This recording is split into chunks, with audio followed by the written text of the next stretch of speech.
finally did it. We finally did it. We reached 1,000. I believe after 4 years or so.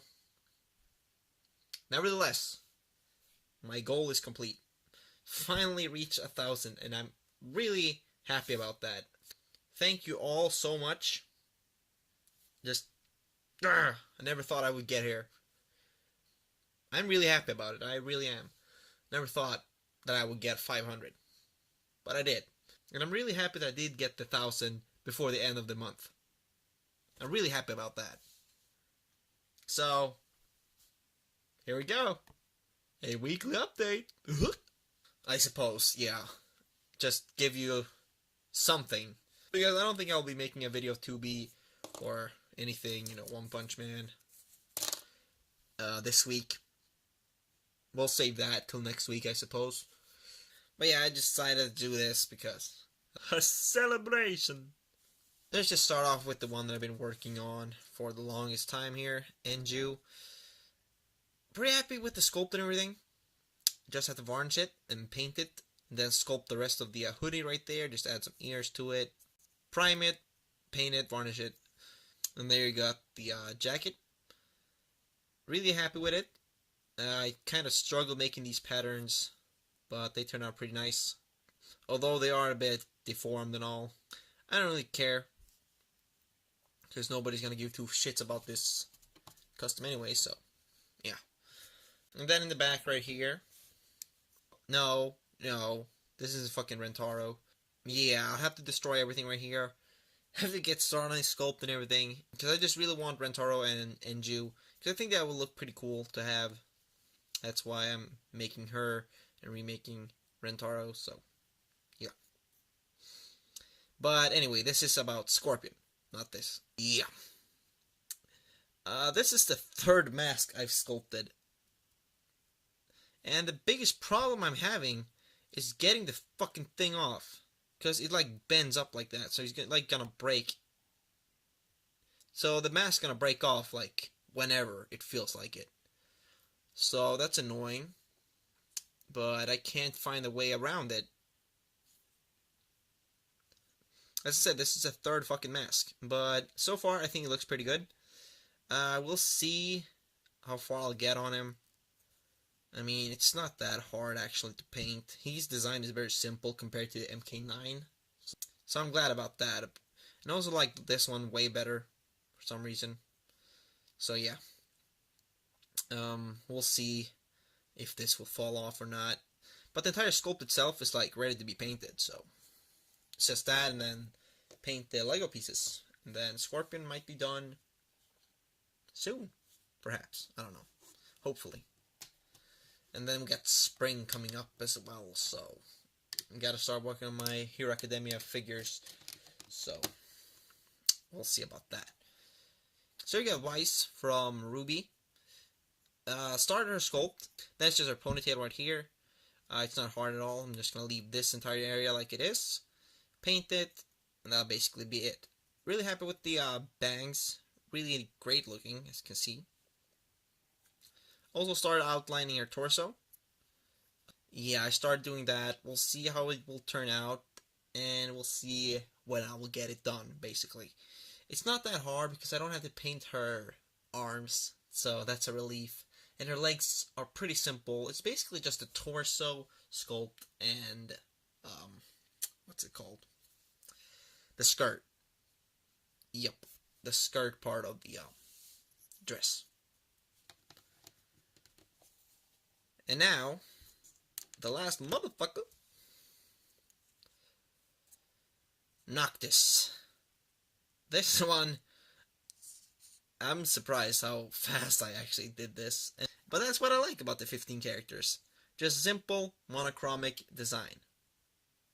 Really like this. Compared to my first Noctis that I did back in 2014, I believe. Looks really good. The pockets and everything. Really like this arm right here. But when I varnished the arms, I believe I used too much varnish. So like they were a little bit tacky at first, but then the varnish sank in to the plastic and they turned out great. No complaints. Nothing scratch. Doesn't feel tacky at all or scratches off. So, yep. And as you can see, his t-shirt, he's got the skulls with the crossbones. You can see that. But I did paint the black torso, like a really dark gray. And then I did the black skeleton crossbones. Instead of taking a gray torso. Because the dark gray torso is just a little bit too light, I believe, for his t-shirt. Because he does wear all black, so yeah. I'm quite surprised how much detail I put into his legs. Although I did not put the red on the bottom of his shoes. But whatever. And his hair might, be a little bit wrong. Because, his hair is just so spiky and going up like this. Then he has this pretty long hair in the back right there. That's done well. But this part, I guess I got lazy and I just kind of want to rush him out. So I actually might come back and change the sculpt in the future. I don't know, but yeah, it's not completely right, but it doesn't look that bad either, so yeah. Like from front, it's knocked this spot on. Really great looking sculpt. Quite surprised how fast I did it too. I would say this figure, in total, I worked on 4 hours maybe. And that's pretty decent. Because, I had to do a couple of coats of black on the arms, and start off with the white on the yellow parts right here on those legs, and then, do the gray, paint the freaking jacket. Yep. Quite a lot of work, but pretty fast. As I said, if I just sit down and just focus for like a couple of hours straight, I can get a lot of things done. And I like to work on multiple customs at once instead of just focusing on one. But when I do focus on one, this is the result. I go try hard, basically. I mean, compared to Enju, I sure did work on her alone, but I had so many other things in my mind, so I was like, whatever. I don't really care how well or bad it turns out. I mean, at least it turns out decent, and that's good for me. I mean, nobody's gonna care about it anyway. So I'm tryharding on the Ruby ones. I'm gonna try hard Noctis, and we'll see if I'll make the rest of his fucking gang. I'm not too sure. But just thinking of making Gladio, the wrestler hair, the Lego wrestler hair would just be such a perfect fit. And I really just want to do that. I just get that piece and just color it and just, it would just be so simple. That's what I'm trying to get at here. It will be so simple not having to sculpt that hair. That would be so fucking nice. But I don't know, maybe it looks bad. How do I know? I haven't seen it in person, so yeah, it might be too small, maybe. Wouldn't fit in with the rest of the characters if I would have to sculpt the rest, so you never know. Never know. But yeah. So there you have it. That's my thank you video for 1,000 subs. Really do appreciate it. Thank you all a lot once again. And I hope you keep on watching. And I will keep on making figures. Or stupid shit. Or whatever. Whatever the hell you're here for. So, yeah. Thank you guys for watching. Please subscribe, comment down below, and tell me what you think. And you do know you can support me through my Patreon page. And I will see you guys next time. Bye.